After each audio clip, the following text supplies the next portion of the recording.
What are we talking about today, Mr. Smith? Mr. Robinson, it's a heavy topic, but it's on a lot of people's minds. We are going to talk today about the shooting in Uvalde, Texas, just about a week ago, really today. And the New York Times article that both you and I saw that asked the question, or actually didn't ask a question, made a statement. Here's what we can do to reduce shootings. You and I talked about that article, have a lot of thoughts, and it's a great opportunity for us to think biblically about a very tragic event. So that's what we're going to talk about today. Let's talk about it.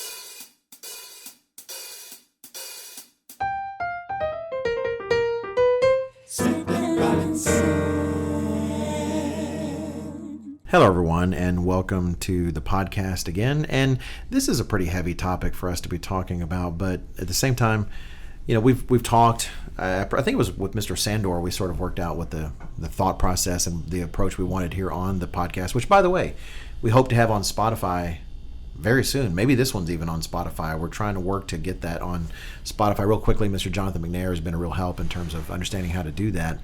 And so many of you have given us feedback recently and that you are listening and that you'd appreciate it on a platform like that. But in terms of what the point of the podcast is, and we've said this before, is we hope to take items from news, culture, and current events and model how to think about those things biblically, with a biblically informed mind. As for those of you out there who are learning to do that yourself, you're teenagers, you're young adults, you're working with your parents, you're trying to approach the world in a biblical manner and to think about it that way. So that's what we've wanted the purpose of this podcast to be, to help us model, to give us an opportunity to model how to think about things biblically. Well, everyone is talking about the tragic shooting that happened in Uvalde, Texas, just about a week ago, May 24th.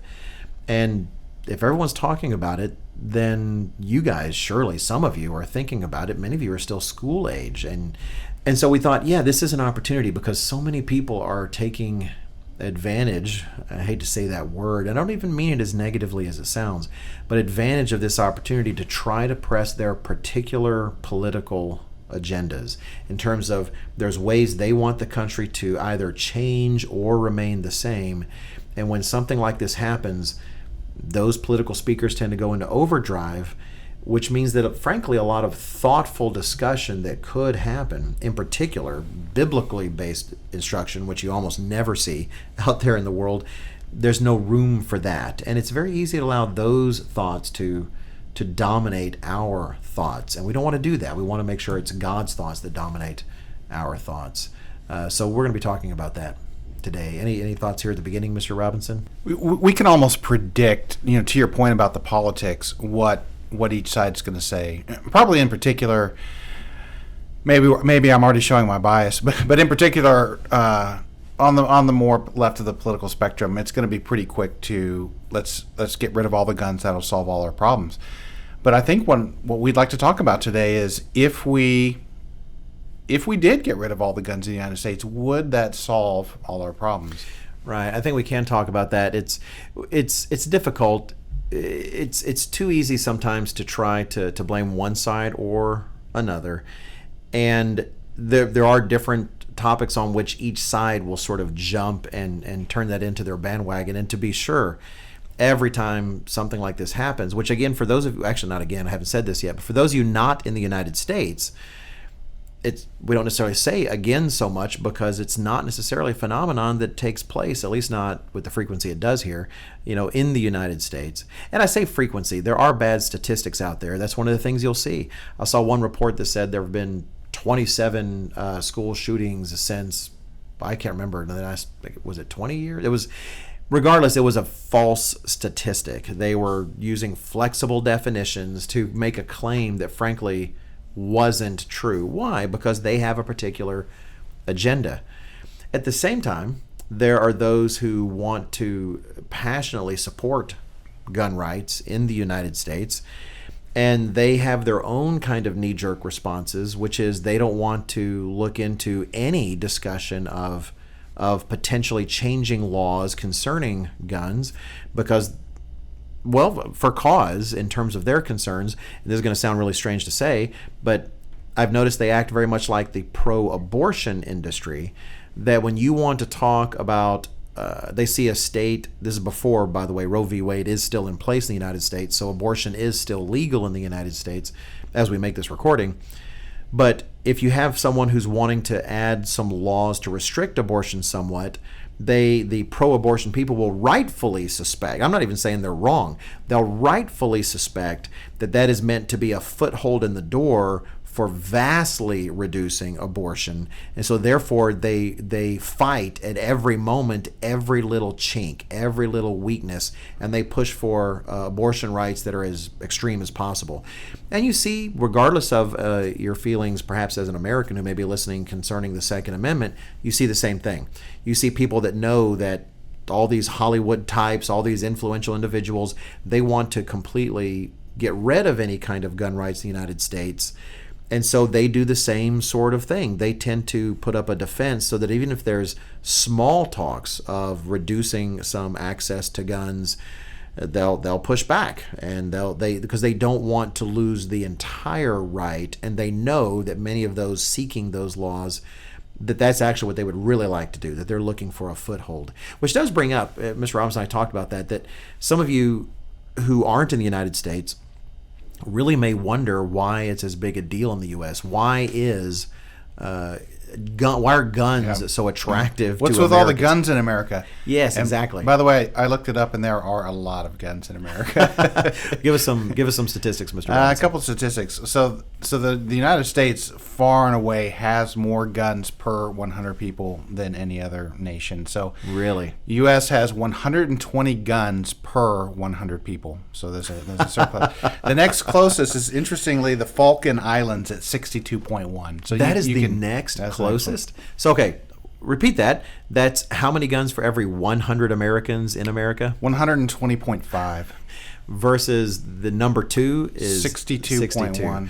It's something woven into the American psyche on really multiple levels. Mr. Robinson was actually making some good points even about the history of the United States in terms of how it came to be as a country and what early citizens faced. Well, we, in our show prep, we were talking about how, right behind the First Amendment was the Second Amendment. I know that's that's what? The second one comes after the first one, Mr. Robinson? But it shows how important it was to the founding fathers that the civilians be able to carry firearms, and it's from lessons learned in their own history, going back hundreds or thousands of years, frankly, and they understood that it's never a good idea if the government is the only ones with any weapons. I mean, I'm probably oversimplifying here a little bit, but some people try to claim that the Second Amendment in the U.S. is about preserving hunting rights or something like that, and that's just not what it was about at all. It was, in fact, that it goes hand in hand with having a regulated militia, because the idea was we don't want a federal government with a standing army with weapons and nobody else has them, so the states could have their own militias. We could really go off in the weeds there, but it was so that the citizenry had a chance if the government turned really tyrannical in such a way that something needed to be done about it. Right, and of course you might argue at this stage, well, the government has tanks and missiles and nuclear weapons, but it's still part of the if you will, the American psyche. This idea of sort of a radical individualism, that if for some reason I saw my government the country was born out of rebellion against one of the greatest powers in the world at the time, right? In terms of England, and so born out of that, there is this sort of radical sense that sovereignty rests with the individual, not with the government, in terms of the American mind, and therefore Americans need, quote unquote, that's kind of thinking, that it represents their freedom to do whatever is necessary to maintain that freedom. And it's also part, I think, of a fairly radical commitment to freedom. That is, anything that you're told by because you have those elements out there that would also say that they should be the freedom to take whatever illegal drugs you want to take in the United States, be able to smoke whatever you want in the United States.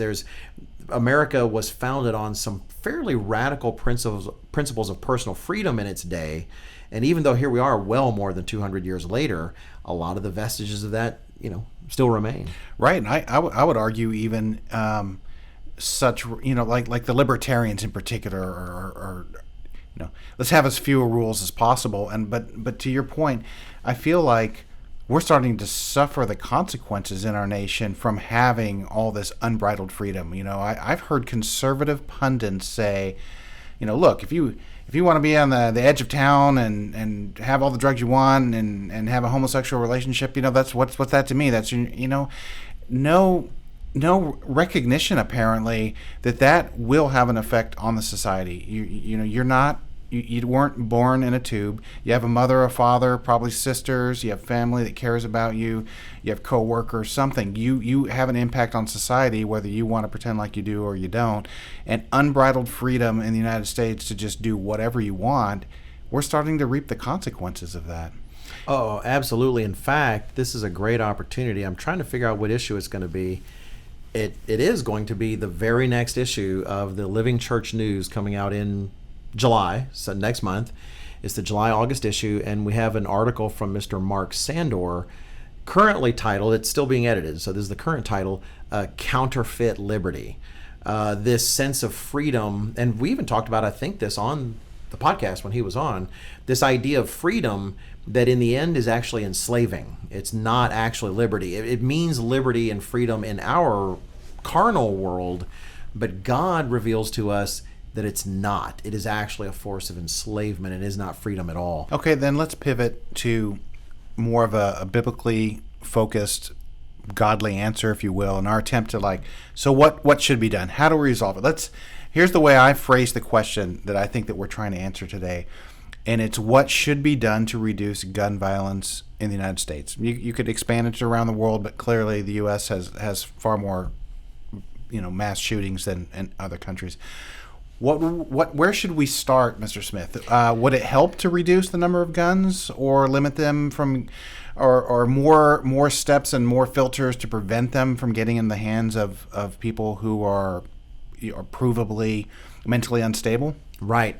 It's always it's such a blessing to understand the truth of God, because you recognize no matter what it is that you say, if you say, hey, we need more gun restrictions, or we need more mental health counseling, or we need to make schools where you can only get through one door, to have access during school. One guy was saying, hey, let's put the schools partially underground. Or there was all these different ideas. All of those are, literally all of them are nothing but Band-Aids. That's part of thinking biblically, is recognizing that God has a completely different approach to life, and any variance, no matter how small that variance is, it always grows in a negative way. You cannot build a society that is going to last the ages if you choose to ignore fundamental aspects of how God says families and civilization in the world should run. In fact, I need to give credit to Mr. Robinson. He may not remember all three things, but I actually sent him this article that we mentioned at the very beginning, this New York Times article that says, here's what we can do to reduce shootings. And the main reason I sent it to him was frankly because of the graphic on it. Mr. Robinson is our managing editor, and he works with Mr. Ben Graham to make the beautiful images you see in the magazine. You have got to see the image that we're working on for the Beast of Revelation advertisement in the magazine coming out in the next issue. Looks fantastic. But anyway, I sent him this graphic from the magazine, from the New York Times, because it was really, really intriguing how they had done it, even if you don't agree perhaps with the politics of the article. But he grabbed the title that said, here's what we can do to reduce shootings, and he just shot back, hey, does the article say blank, blank, and blank? Because if not, they're not going to solve it. And he was just spot on. Do you remember what the three things were, Mr. Robinson, by any chance?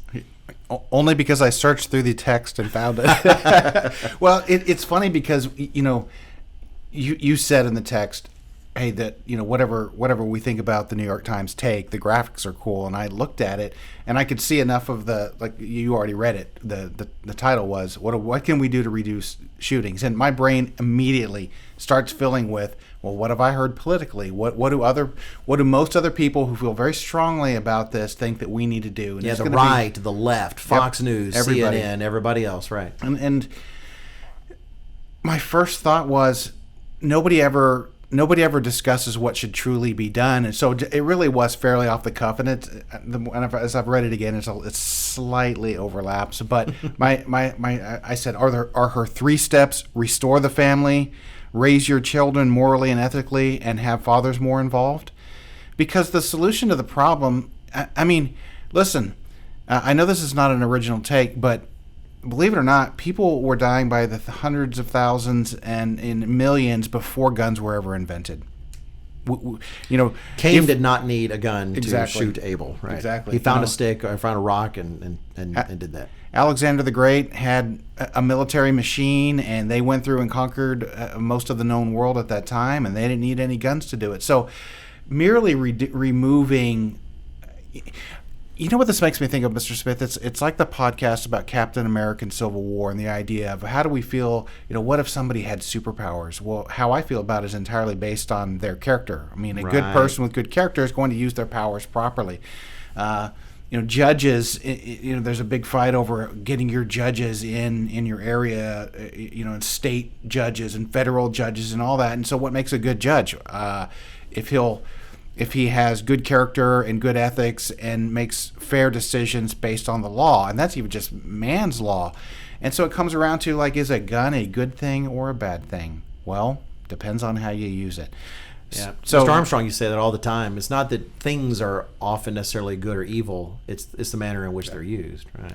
So just the bottom line is, what the United States is seeing. And I don't know if we're in the lead here. There's many nations competing for taking the lead in a complete breakdown of our society. No emphasis on what were traditional moral and ethics anymore. And in fact, let alone biblical. I mean, there was a member here in the area that sent me. It was a sign up. He was not suggesting I sign up, but it was for how to take a course on family privilege, and the whole thing was about.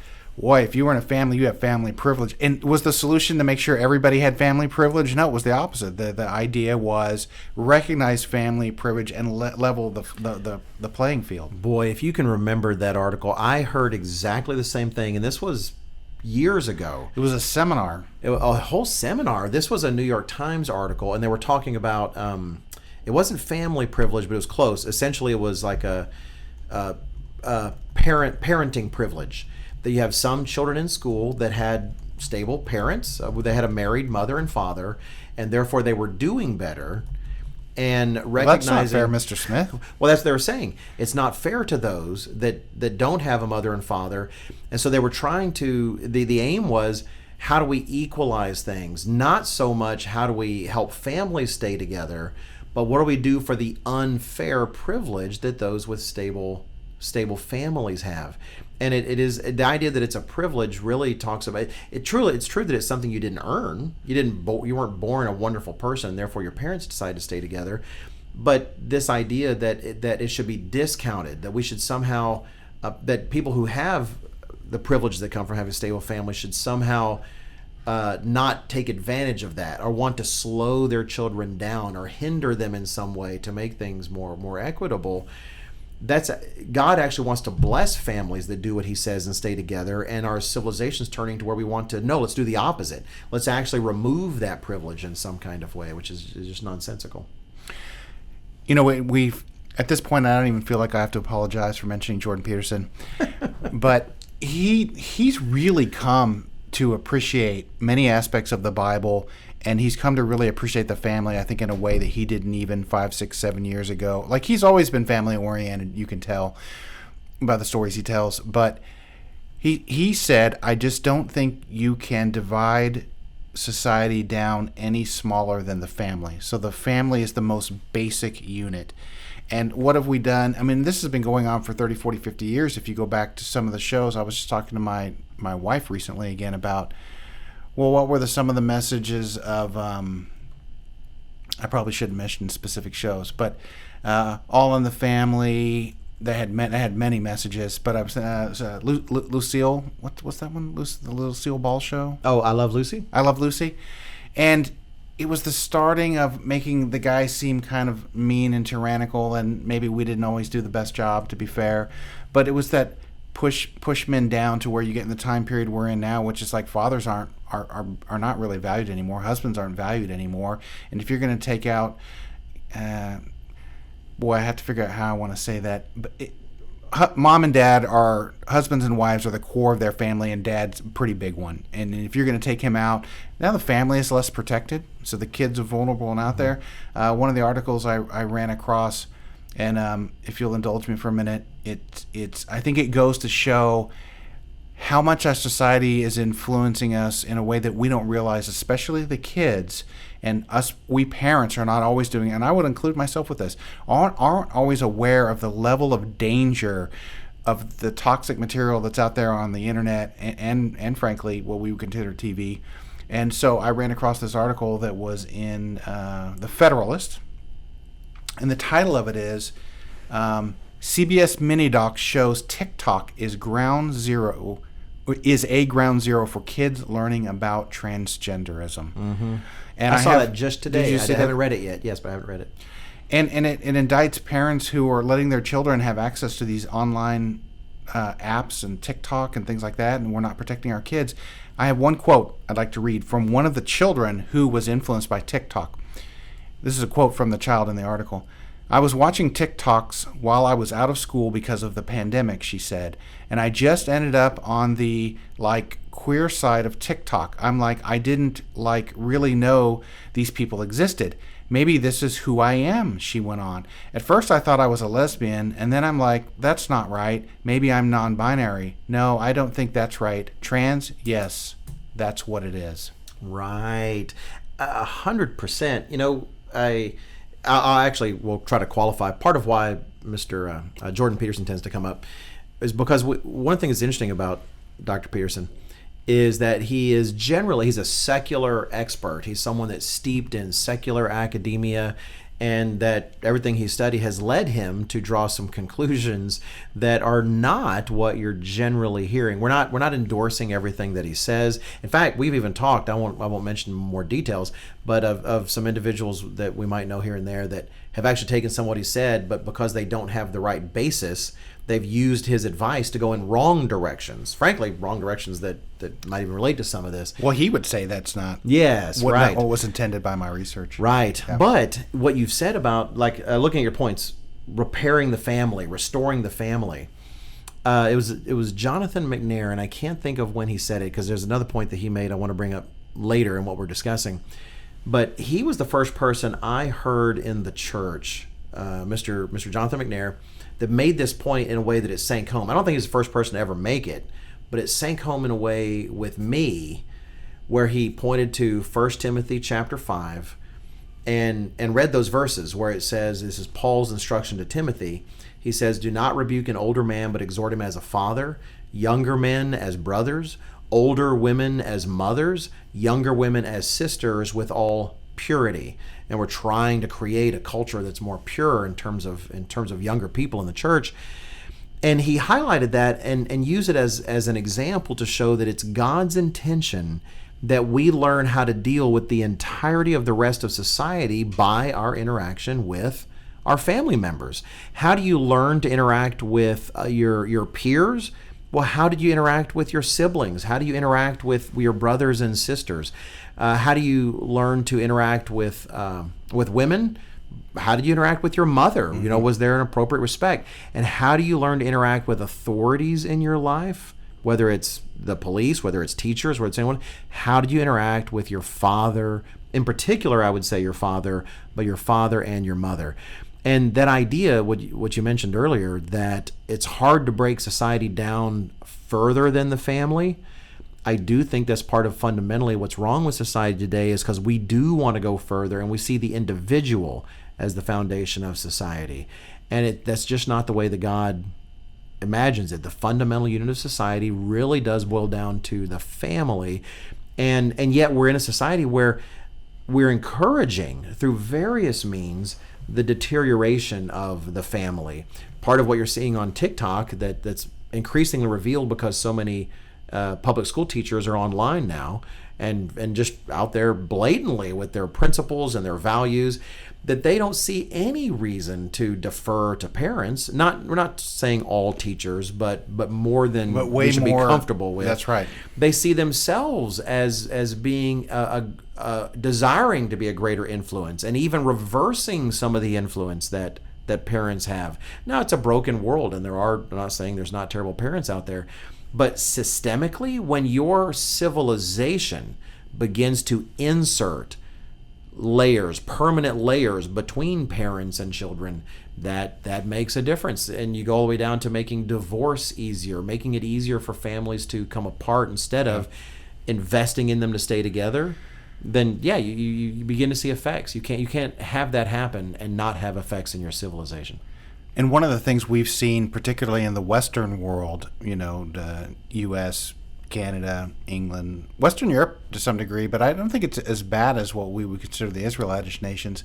And that is the government itself actually pushing an agenda that 20, 30, 40 years ago, the majority of Americans would have considered an immoral. Right. We would have never been pushing transgenderism and homosexuality in the way we do. I mean, President Biden, and he's the president that's in charge while this is going on, has cabinet members that are openly homosexual and transgender. I mean, the 4-star general that is, a man dressing in women's clothes. Oh, for the part of the Department of Health? Yeah, the Department of Health. And these are the people that are in charge of the policy of our government. Right. And so these. It's kind of funny because, again, we're not being political. We're not actually going to defer to. We're with a pretty serious topic today. We're going to defer to disclaimer guy, but we're not being political. Is actually Mr. Trump, who appointed, I think, the first openly homosexual cabinet member. Right. But it's really interesting because he did so, and normally, secularly, that would be a point to trump it about. See what I did there? That was good. To brag about. And yet he doesn't get any credit for that because people don't want to credit him with something where he's being pro-homosexual. They want to say he's not. But yeah, it's actually infused a vast amount of our politics. And even the most conservative people now are essentially saying, oh, it's gone way too far concerning transgender things. But they won't speak out about homosexual quote unquote marriage. Right. They won't do that anymore because that's too broadly accepted. That's how Mr. Weston used to highlight the slide. As the world continues to slide in a negative direction, and you keep comparing yourself to it, you think you're more moral because you're more moral than society at the moment. But if it's constantly sliding towards immorality, you slide in that direction as well. You just continue to think that you're better off in a healthier place when you're not. Well, let's get down to the nitty-gritty. All right. So Mr. Wakefield said it again here recently, a reminder that when Christ returns, he's not returning to rehabilitate or refashion mankind's government and fix them. He's going to completely replace them. Right. So Christ, we go through the Great Tribulation, we go through the Day of the Lord. I always envision the earth, if you could see it from space, it's this kind of smoking, half on fire kind of wreckage. And Christ returns and starts fixing things, start cleaning things up. And again, Mr. O'Gwen, such an influence on me, in one of his Bible studies, stopped one time in a verse where it would have never jumped out to me as the obvious answer for the question was, what is the starting point in the millennium? What will Christ do first to begin to resolve mankind's problems on the earth and have a loving, peaceful society that even if we had a billion guns, we wouldn't have any gun violence? And it was Leviticus 19:2 and 3. 3 is the key scripture, but I'll just to lead in a little bit better, I'll read Leviticus 19:2. Speak to the whole congregation of the Israelites and tell them, you must be holy because I, the Lord your God, am holy.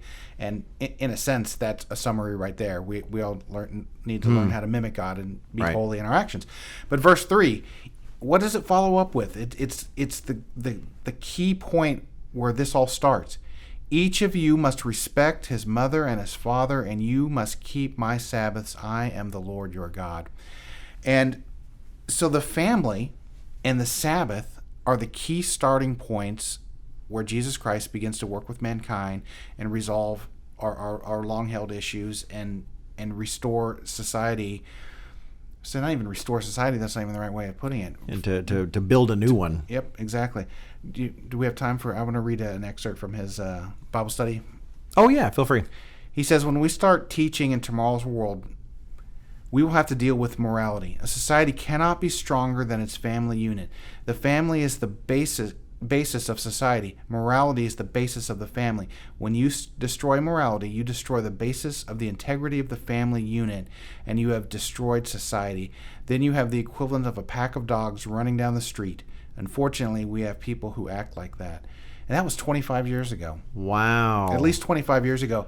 And as we see our society decay and all these immoral values, principles? Yeah, values. Thank you. That's probably the right way of saying it. Being pushed and tearing the family apart. Are we surprised that we see individuals who are we talked about this also in our prep, increasingly isolated. Mm-hmm. People who become isolated. They brood on their misfortunes. They think about how the world has treated them poorly and that they're going to pay somebody back. And you think about that and brood on it. And it grows in you. And there's nothing. If you had a good family unit there might be a check and balance in there to keep you from going too far or reining you back in and helping you realize you need to pull yourself together. Helping you learn how to deal with those disappointments because they're adults. They've been through disappointing things. I think you're so on target. Paul says in Ephesians chapter 6 and verse 2, and I believe, by the way, your 3 points were far more structured than even you intended. I think you were more brilliant than you think. But we like to compliment each other here on the podcast and, model a good, healthy relationship. In Ephesians chapter 6 and verse 2, when Paul is talking about the command about honoring your father and mother, he calls it there the first commandment with promise. And if you do read what it says in that command about honoring your father and mother, he tells Israel to honor your father and mother that your days may be long in the land. And to me, this was a promise to all of Israel. It wasn't just a family by family, person by person promise. He's telling a nation there as well. He's speaking to a whole nation.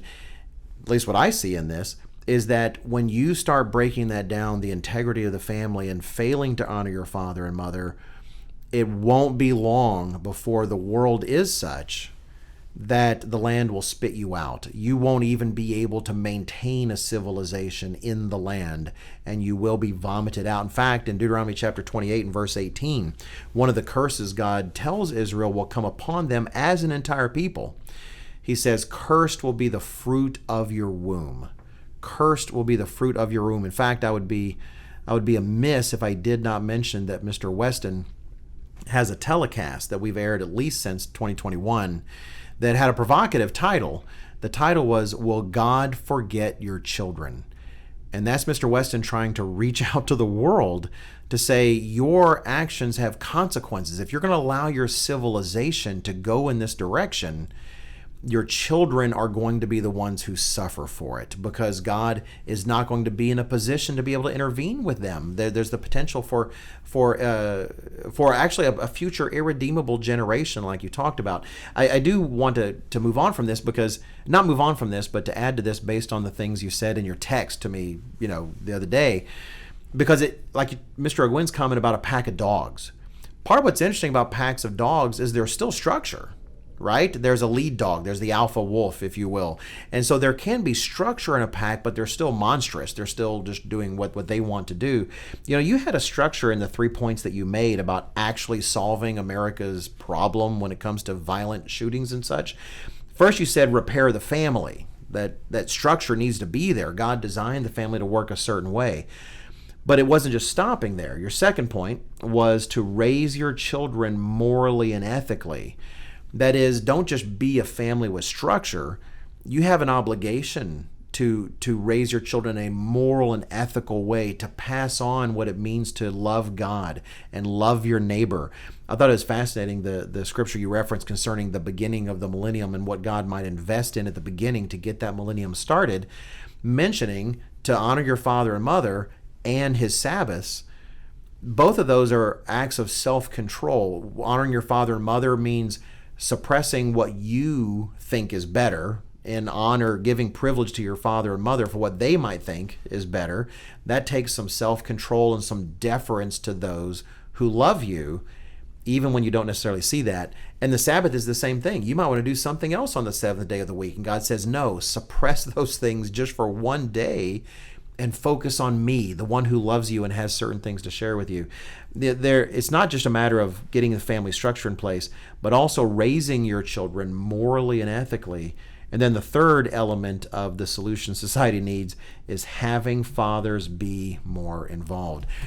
That it makes a difference to have both parents involved in that rearing and not just one. And I know, Mr. Robinson, you know, like I do, many single parents that struggle to strive and rear their children to, you know, towards God and to be good Christians. And we're not trying to take away from that at all. Frankly, even though my mom and dad were married, I got to be honest, it was mainly my mother who was investing more at the time. I'm not saying I'm not trying to, you know, dishonor my father in that sense.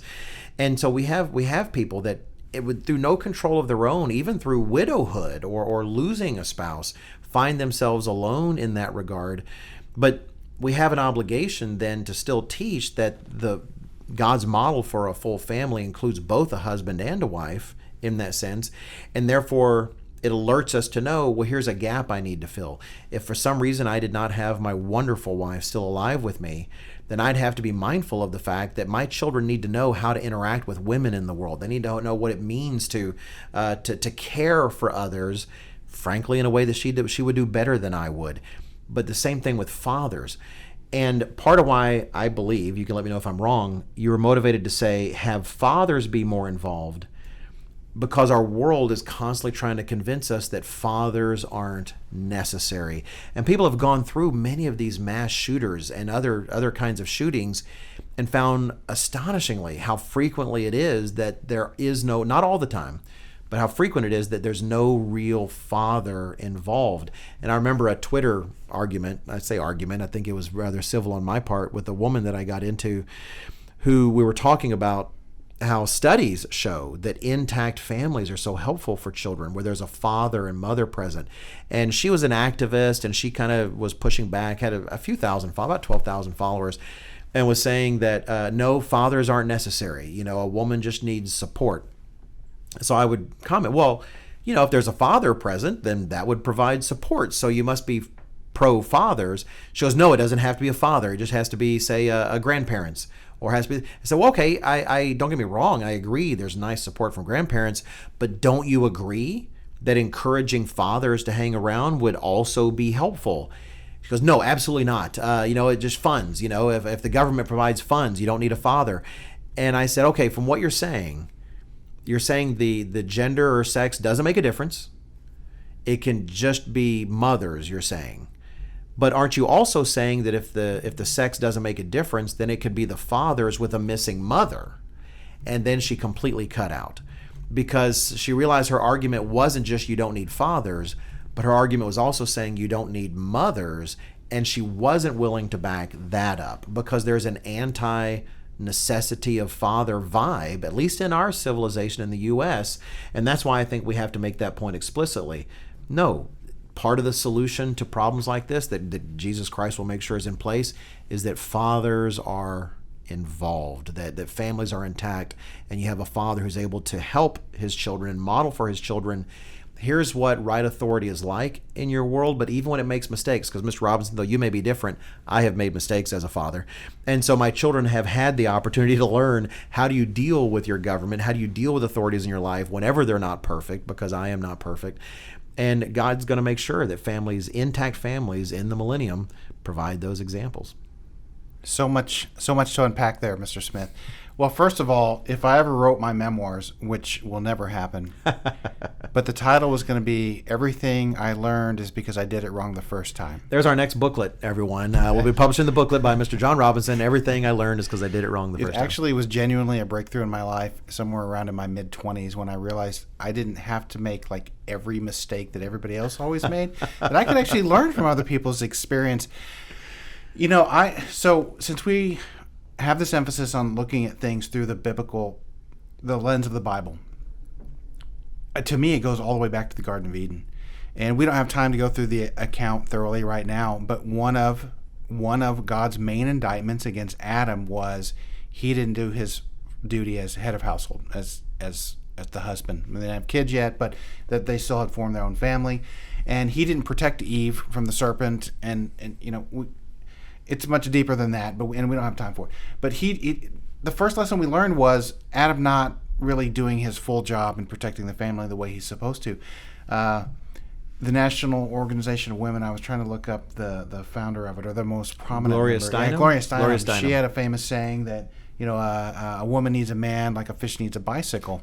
And I've even heard something similar to that recently, which there very much is this idea within certain segments of the women that think, I could have a child and I don't actually need a father. What do I need a father for? Okay, or what do I need a man for? I don't need a man for, right. And okay, one, I don't actually agree that you don't need a man, but let's set that aside and say that was true. Your children do. Your children care whether they have a father or not, and you're going to have not just boys, you're going to have girls, and the girl's going to care about who her father is. And the only person, you could be the greatest mom in the world. And by the way, let me digress a moment, because I completely agree. There are some amazing moms I've seen in the church that have had to shoulder the load themselves and carry on, setting the best example possible and teaching their kids, biblical values, and the kids stay around some of them. And my hat's off to them. That your job was not even 2 times harder. I just feel like there has to be some math formula there, Mr. Smith. But it's so much harder when you have to go alone and raise the kids by yourself. And it's so often, it's not always, obviously, but so often it's the moms bearing that load. But only a man can model masculine behavior. You can have the greatest mom in the world, and she could do a good job, and she still can't teach her son how to be a man. Only a man can do that, and vice versa. And the girls need to see their father. What in my opinion, one of the best defenses about young girls being taken advantage of by boys is a father who models proper behavior, and they know what that looks like, and that can be a big help in insulating girls against the dangers out there. And I hate to say it, but I still find most young girls shockingly naive about boys and what's on their mind. Right. I remember teaching high school. I discovered that a lot, talking to girls, because when I was teaching school, I didn't have any children at all. But I was shocked at how naive they were about boys, even boys when they're busy dating them then. Travesty, this tragic attack in Uvalde. This young man, 18 or 19, had dropped out apparently, and so many people have since. Sometimes after something like this, people say they were surprised.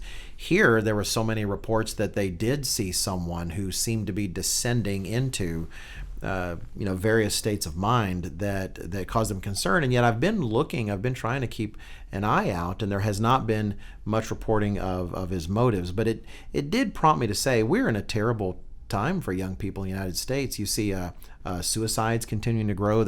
Suicides have actually been growing, I think, amongst teenagers for the last 20 years or so. I could be wrong about it being teenagers, but I do know. And before the pandemic, the pandemic was a great deal of stress, and not really just suicides, but depression. Depression certainly has. You have more and more social scientists talking about depression amongst young people, that generally should be, you're young, you're healthy. I can appreciate that now, being 52. I didn't realize how healthy I was when I was say in my 20s. And that I would encourage, in terms of lessons from this person doing what he did, because no one's thinking at 10 years old, I can't wait to grow up and commit this mass crime that the whole country will be talking about. The 2 things that I thought I wanted to mention. One is the Bible encourages us to attend to our internal life. Jesus Christ highlighted, for instance, that it's not just about not murdering, it's about not hating your brother. The Apostle Paul talks about the dangers of a root of bitterness in your life. And it's not really just about commands that control our arms and our legs. And that's part of what I see that I'm concerned about, in terms of, I'm not saying that there's not some room perhaps for new regulations about guns. Again, we don't take political positions on that matter. It's not what God called us to do. But I part of why I don't see a solution, what's being done, is nothing is truly being done to try to concentrate on what is going on the internal lives of our youth or our populace, such that they even see actions like this as an option. There's a line from a song by Casting Crowns, and I can't recall the title of the song right now. But regardless, I do know the line. The line from Casting Crowns sings, it's a line that says, the journey from your mind to your hands is shorter than your thinking. That those things you dwell on in your mind and in your heart, if they're sinful, they will find their way to the outside. You can't build an internal world that is bitter, that dwells on wrongdoing, like you've talked about, on things that have been done to you, without it eventually finding its way to, at the very least, not necessarily turning into a mass shooting, but definitely impacting your relationships, impacting your family, causing you difficulties on your job. And so we do want to attend to our internal life and make sure that if we need help, reach out for help. Reach out to the people God has given us in our lives. We have parents, for those who might be listening, who perhaps, like myself, frankly, don't have parents anymore. God has also given us a ministry. God has given us support and individuals to turn to. And then also, part of what you see in this growing sense in the country of a growth in depression amongst the young and a lack of a direction is a lack of an understanding of the purpose of your life. It's easy sometimes to say, hey, you've got a purpose in your life. God's going to put you in his family, and not actually take the time to dwell on what that means and what it means in a day-to-day way. How the knowledge that God has designed me for a purpose, and that purpose is eternal, not just the next 20 years, not just the next 80 years, but an eternal purpose. It literally impacts every single facet of your life. And it impacts how you respond to bad news, how you respond to good news. If all you've had is a string of bad breaks for the last 10 years, yes, that's going to be stressful and it's going to be a burden. But the knowledge that God is involved in your life, that he has a purpose for your life that is far beyond whatever this life is currently offering you, it does make a difference in ways that, frankly, I have to admit, even when I started attending when I was 18, as I got to be a young adult in the church, when I got married at 22, I honestly was not mature enough even then to fully appreciate what it means to understand the purpose of your life. And so I would encourage any of any of the young individuals listening, start that process now, trying to internalize what it means that God has a purpose for your life. Talk with your parents about that purpose. It's something that's worth engaging in, because what you see amongst so many these days, and I would assume, frankly, including this shooter, is a lack of any real comprehension. Not that the world won't give you purposes. Schools today will try to give you a purpose, whether it's social justice, whether it's, if you love art, then that's your purpose in life. Hey, dive into your skills, but that is not your purpose in life. You tell a kid who's a great artist that's your purpose. You have been created to just produce beautiful works of art. What happens, and I used to work in the insurance industry, I know these things happen. What happens to that kid when he loses his hands? Or something tragic happens and he can't see anymore. Well, suddenly, I guess I don't have a purpose anymore. No, you have a purpose that's far more profound than the kinds of purposes this world tends to sell you. And it is a blessing to be a part of the people of God, hearing the truth of God and understanding what that purpose is. And with that, at least I know I'm tapped out. Is there anything else that you have about this topic, Mr. Robinson? They can't hear me shaking my head, can they? No, they can't. No, I got to say what I wanted to say, and hopefully this will, be helpful for our listeners out there. And yeah, through all the noise out there the world is generating on this particular topic, for all the political talking heads on both sides of the political aisle trying to press their points, we hope this does encourage you to take circumstances like this and let God help determine and guide your thoughts, and to focus on larger issues, the solutions that frankly no one else really wants to implement in the world, it seems, but yet Jesus Christ is hungering to implement in the world. And so hopefully we'll all think on those things. Sounds good. Smith and Robinson.